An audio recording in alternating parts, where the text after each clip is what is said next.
celui qui a échoué à un examen de fin d'année et vous connaîtrez la valeur d'une année. C'est pour cela, on parle de la valeur. La valeur d'une chose, c'est l'estimation de sa qualité. La valeur de l'homme, c'est la manifestation de son intelligence. Mais la valeur de Dieu, c'est l'infinie immensité de sa magnificence. C'est pour cela, nous allons lire le livre de Proverbes, qui sera notre dernier aujourd'hui. Le livre de Proverbes, chapitre 24, verset 10. Le livre de Proverbes, chapitre 24, verset 10.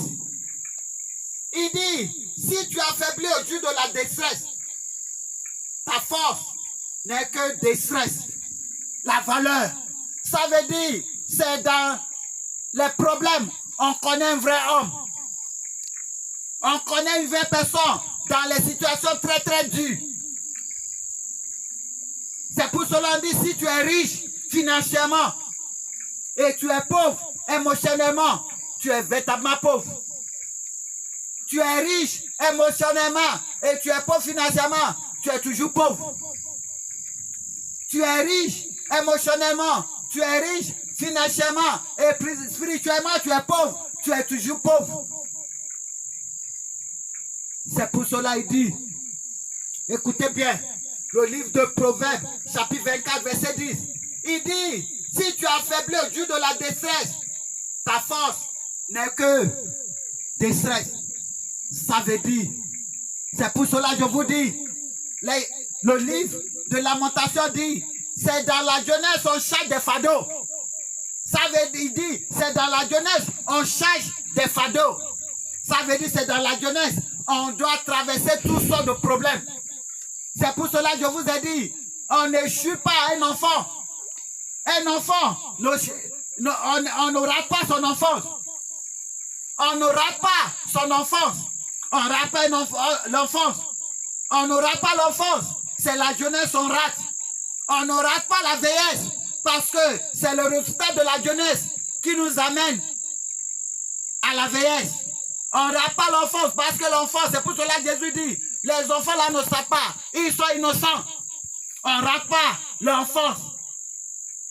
L'enfant fait ce qu'il pense qu'il doit faire. Mais la jeunesse, c'est à partir de ce moment-là, la vie est bâtie. C'est pour cela, ici, la génération de Josué, c'est de 25 ans à 49 ans. Ça veut dire que c'est le moment où un homme doit déjà tout réaliser. C'est à partir de 25 ans jusqu'à 49 ans, un homme doit déjà tout réaliser. Et un homme doit déjà avoir, avant à l'heure là, une petite maison qui l'appartient. Un homme à l'heure là ne doit pas être dans la maison locataire pour rien. Pour rien, ça n'a pas magie.